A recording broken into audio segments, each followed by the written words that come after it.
everyone, and welcome to Wednesday's Talking Reds in association with Tokyo Time. My name, as you probably know by now, is Stewart, and this guy, as you also probably know by now, is Rob Gutmann. Yes, it still is. Still is. Good morning, Rob. How are you feeling this morning? Not so bad, not so bad. Pretty much nerves kicking in, but that's normal. That's totally normal. I notice you don't have your normal mountain of coffee with you. Does that mean you've already had it? Yes. Okay. And I haven't had anything to eat, so I'm a little bit wired. Which can make for fun TV. Well, hopefully that kind of adrenaline is running through all of us because, as you know, it is match day. Another Wednesday, another week where we get to build up to a big match. And tonight is a very big match, even if it might have not looked that way when the calendar initially came out. We're at home against Watford, who anyone who's seen them in recent weeks will know is a very, very dangerous team. So how are you feeling about this game in particular? I'm sort of getting annoyed that teams we're about to play are running into form. I was Everton last night. I noticed, having been dreadful for weeks, go and get a 3-0 win at Cardiff, albeit that it's Cardiff, but still. I mean, Watford also played Cardiff. There is that. Well, actually, they had a spot in that symmetry of sorts. Yeah, so Watford beat Cardiff 5-0 at home last time out. What's Watford's form just before then?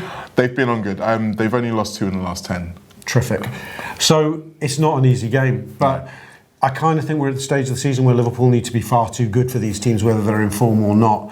I don't think we can splutter really and hope that they have a bad night and we can win 1-0 or 2-1. I think I was looking at the form we've played in our last 9 games, all comps. We've won just 3, I think. There's some big games in those last like Man U away, City away, and Bayern Munich, but still, that's a slump. That is a slump. It's time for it to end. Mm-hmm. Now, do you think that you'll feel confident that that's going to happen? And part of that is going to be designated by the team news. So we're in that stage now where we should probably pick a team, I think.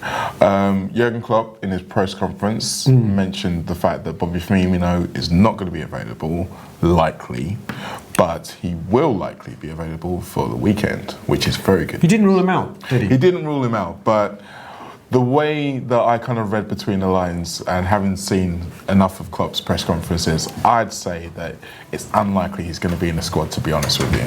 I mean, I could be wrong. Don't get me wrong. I could be wrong. It's happened before. Yeah, I could see Klopp putting him on the bench as a break glass because every game at the moment, especially a game like this, is a shit or bust game. Yeah. So if he shows up well in morning training, I could imagine Klopp going, you know what, I don't want to risk him, I will not bring him on. But if we've got 10 to go and we need a goal. Yeah, I mean, we're not going to be doing what United did against us and throwing him on like they did with Jesse Lingard way too early, and then he ends up coming out. But okay, so let's assume under he won't play. No, he won't start. He won't start. No now, chance. I've been thinking about this a lot, and a couple of shows ago on the preview show, which you can probably see over there, Dan Austin floated the idea of the diamonds with having Salah and Mane as a top 2 and then having a diamond behind them. Kind of like United set up initially against us. Now, I wasn't really feeling it at the time, but over the course of the last couple of days, I've kind of warmed to the idea of doing it. I think it's one way of getting a lot of our players into better or more favourable positions. You can almost see Shaqiri playing at the tip of the diamond.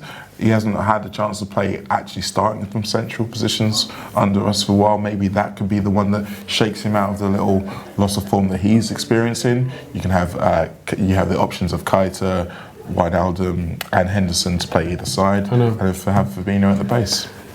I kind of had the same idea as Dan, Really? in my own head. People just have to trust that happened. And the reason would be because I think Klopp might want to, for the reasons you've just espoused, but also because I think there comes a point where Klopp thinks I could shake things up a bit here. One, I could spring something of a surprise on Watford because they will not expect us to come with a 4-4-2. That's very true. And 2, just to freshen things up for the players so they can believe there is a new way of breaking teams down because we haven't been as prolific in front of goal lately. The only issue I've got with the 4-4-2 diamond is I can't remember when I last saw a Liverpool side play it at home or in a front foot situation. It's very much a formation, I feel, in modern times made for counter-attacking, isn't it? True. It shouldn't have to necessarily be that way, but it does tend to be. So I don't know. I agree with you. It suits the bodies. It's a nice bit rather than the 4-2-3-1, which would end up with Naby Keita out wide. I think Naby Keita has to come back in, assuming he's over his illness. Oh, 100%. And if he does, in a 4-2-3-1, he'll end up stuck out wide. I've heard some shouts for him to be the third man in the three-man attack. Again, that'll end up with him being stuck out wide. Yeah. I think if you're going to play 4-3-3, it's Shaq with Mane and Salah and Naby behind. I would go with Wijnaldum and Fabinho at the base, wouldn't you? No, I agree. I think as well, the idea of having players playing in positions that they're more comfortable in is something that will probably transcend the whole idea of the potential negative connotations of that diamond. I also think that when you look at the way Watford's set up, they do tend to pack the middle a lot. So there will be some space out wide. And to my next point, if we are going to play that 4-4-2 diamond, Trent is an absolute must. Oh, absolutely, yeah. All the width in that formation, all the width comes from the fullbacks, doesn't it? Because you got the two central lads are tucked in a bit, although nominally wide for Fabinho. So they've got to allow fullbacks to go outside them. So it could be the system that sees us really get some. We've lacked a bit of width, I think, lately. I think teams have worked on our width, but the deeper you go, the easier it is to deal with width. Klopp sort of hinted that Watford would go deep against us, didn't he? I wondered if he was sort of like playing a little mind game and sort of lightly pressuring them into it. I don't know. They should be confident. They've got nothing to lose, really, Watford. They could, if they're bold, they could have the result of their season here. Well, the thing that I noticed most about Watford over the last 2 days that I've been looking into them, the kind of perception that we've had of them over previous seasons of this kind of mid-table Chelsea, they have the revolving door in terms of players and managers, they have the long and shadowy loan system involving lots of other countries and clubs. It hasn't really been that way for the last year or so. I mean, obviously it wasn't their idea, the way it came about with Silva deciding he wanted to move on, but bringing in Javi Gracia has really given them some stability, and they've lessened the turnover as well. I think they've only brought in 7 players over the course of the last 2 windows, which when you compare it to most other teams in the Premier League is, I'd say, below average. So they're feeling a bit more confident in themselves and what they're being asked to do. So I don't know whether that means that they are going to be more attacking and feel less fear from a whooping, but then we have to remember what happened to them when they came here last season, and they did get a whooping. They'll have some, well, you call it muscle memory, whatever, or just dark memories. They've shipped goals against Liverpool. 3 and 5 last season. Season before they shipped a 6 at Anfield, if memory serves, and also lost at home. This season they lost at home 3-1. I would say they're going to be nervous about Liverpool offensively, regardless of recent shutouts. So it's almost as if the memories of what has happened is kind of clouding the kind of current image of what is happening. Yeah. So let's talk a little bit more about what is happening, because there's been a lot of talk about how much the front three are misfiring, whether or not it's fair to say they're misfiring. I think if you look at goals, they're all roughly around the place where you would expect them to be at this stage of the season. Mo Salah's still leading. Sadio Mane is looking to score 5 home league games in a row, so we can hardly say that that's poor form. Firmino, yes, he has only got 10 goals, but I mean, he's still in double figures. 12 in all comps, isn't it? Something like that, yeah. So it's not a massive difference. The massive difference that I've seen so far is in them assisting each other and the way these goals are coming about. Last season, there was a lot of goals where the balls played across the front of the 6-yard box from one to another to tap it in. And we haven't seen a lot of that. I asked Andrew Beasley, Stats Wizard, to look into the detail of this, and he said 28 times last season this goals were shared between the front three. It's only happened 8 times this season. It's only happened once in 2019. So even though the goals are coming, they're coming in a very different way. And do you think that this is indicative of the lack of sync that we've seen, particularly over the last 2 performances from them? Well, if they're scoring the numbers we want them to score, and they broadly have across the season, then someone's assisting them. So you know, there isn't Liverpool's overall goal scored column is good still. It was better, I think, over the course of last season if you go on a game by game average, but but we conceded a hell of a lot more goals this season. Our goal difference per game is much stronger this season in the league. I mean, last season, if you go in all comps, we were looking at some figures earlier, it's pretty similar, but all comps are distorted by the Champions League last season. We were a much easier group stage. We had a goal fest in the Champions League last season. Yeah, right through to Porto. But if you look at the league games, our goal difference rate is quite a bit stronger on a game-by-game basis, which suggests we're a much better balanced side. And if we're scoring less goals, it's because we're being, well, we've seen the evidence of our own eyes with a bit more patient. We are not throwing caution to the wind, and we haven't had so many occasions where Liverpool have raced into leads and then been pulled back. Now, obviously, for most people who've seen a fantastic attacking displays that we were able to do last season, you don't want to lose that. So the aim is obviously to be able to take that and pair it with the defensive solidity. But here's the problem, guys. That's really hard to do. That's really, really hard to do. So we've obviously seen a bit of a fallback on this way, but I take the general point of the fact that our goal difference is better, which means that as a general rule, this way of doing it is probably more likely to win titles than the way we were doing it last time. That's not to say that we can throw that away. Do you think that we can get to a place this season where we can marry the two? I think we are marrying the two. I mean, one thing teams that win titles do, none of them, or very, very few, concede shitloads of goals. Yeah. Right? And I think last season, how many did you concede? 45? 46? It was a lot. Nobody wins titles for that matter. Somebody might find a team somewhere that did, but that's really unusual. Teams can have won titles with goals in the low columns in the low 70s, late 60s. That can happen more often.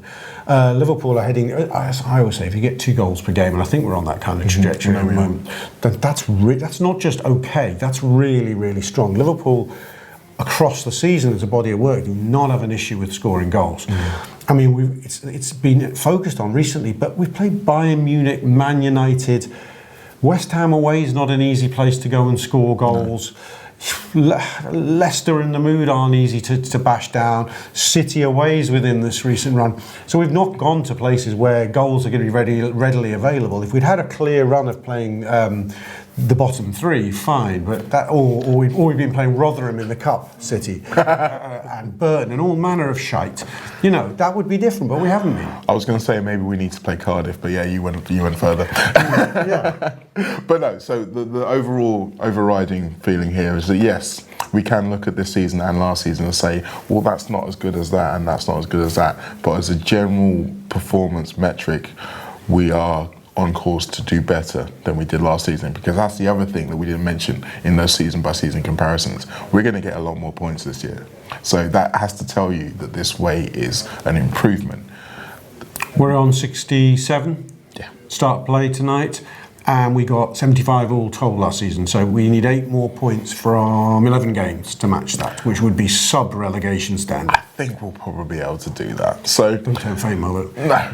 So here's hoping that Watford this evening is the first step onto restoring everyone's faith and that we are still in a pole position here. We can still go on and clinch this title, and I believe it will be. I'm not going to give a score prediction because I've been doing that all for the last 48 hours, but if you wanted to, I'll now give you the floor. You want to give you a score prediction? I'm quietly confident that Liverpool will do well tonight. 3-1. 3-1. I like the sound of that. Something else I like the sound of, this advert. Tokyo Time are partnering us throughout this season, sponsoring Talking Reds, and we're delighted they are doing so.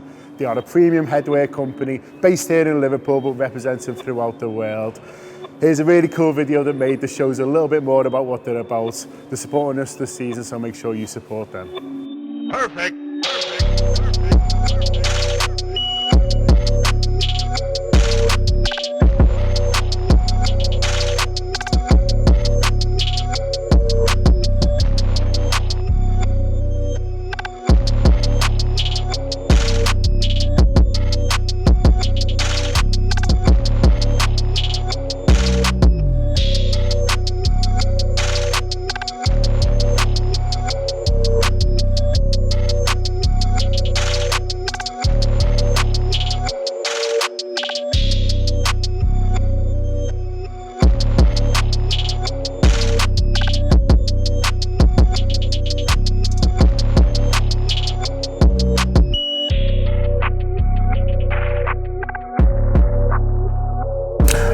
brilliant. Now, with the two of us here, more often than not, you expect to hear any transfer news that pops up is going to waft past one of our noses. And as it happened this morning, I did notice that Sports Bild in Germany are reporting that Bayern Munich and Timo Werner have agreed personal terms on a contract for next season. Now, agreeing personal terms is effectively them saying, if you were to come to us, this is what we pay you, would you be okay with that? And him saying yes. It doesn't mean that Leipzig and Bayern have agreed or anything. So there is no doom or gloom factor in as much as that. But obviously this kind of tactic is used by the player to put pressure on his club to go and do a deal with Bayern Munich. So my question to you, Rob, first of all, should we try to match whatever terms Bayern have put out there? And do you think we will? Well, can I just say first, how do you agree terms with a player when you haven't put it, with the club haven't accepted a fee? That's called tapping up. So I wonder if the players' camp would be the ones putting that out there, because because one way or another, I'm not sure it's necessarily in those interests. It just could be built speculating. I'm quite sure Werner's people and Bayern's people have been talking for some considerable time. The reality of football, tapping up jokes or commentary aside, is that you have to agree terms with the player. What's the point in going to, as if teams go to a club, would you take 50 million? They go, absolutely, that'd be marvellous. Does the player want to come? We have no idea. How many times have you heard a transfer break down because of the wages? Very few, which makes you think that that part happens. I know. Do you know, I think once upon a time it did happen more like that. You know, hear of a club putting a big bid in, great, got to talk to the player. Players camp not so happy. Now, when you hear fee agreed, you know damn well the wages have been prior agreed between parties. I think you're right. I mean, at the end of the day, it's not hard to believe that he might end up at Bayern Munich. You know, he's a top German striker, and they're the top German club.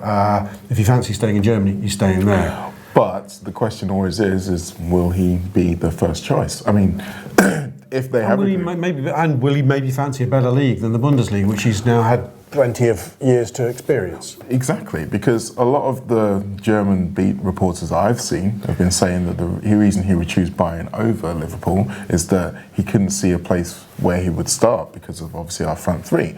But my counter to that is that Bayern very often play with two strikers. So does that mean that he believes Lewandowski's leaving? Does he believe that he can oust him from the team? These are all questions.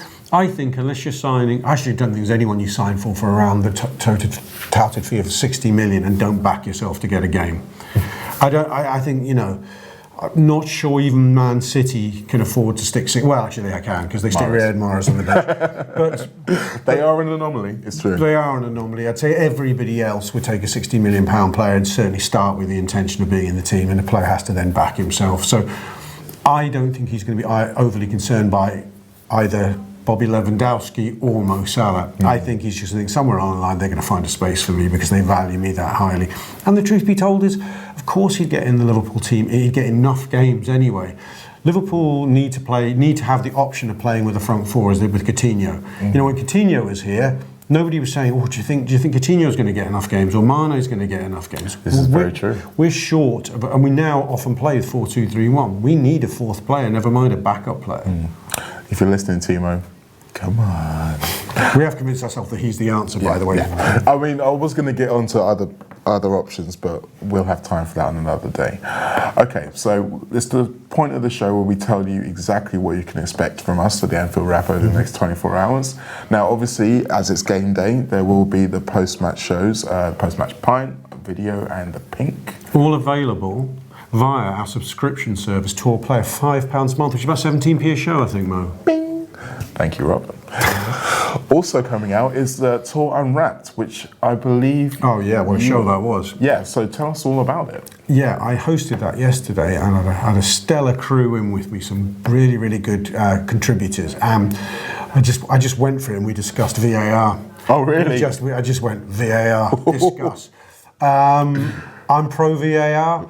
The room had a mixed range of views. It was a really feisty debate. We did a good hour on it. Wow. And it was really, really good.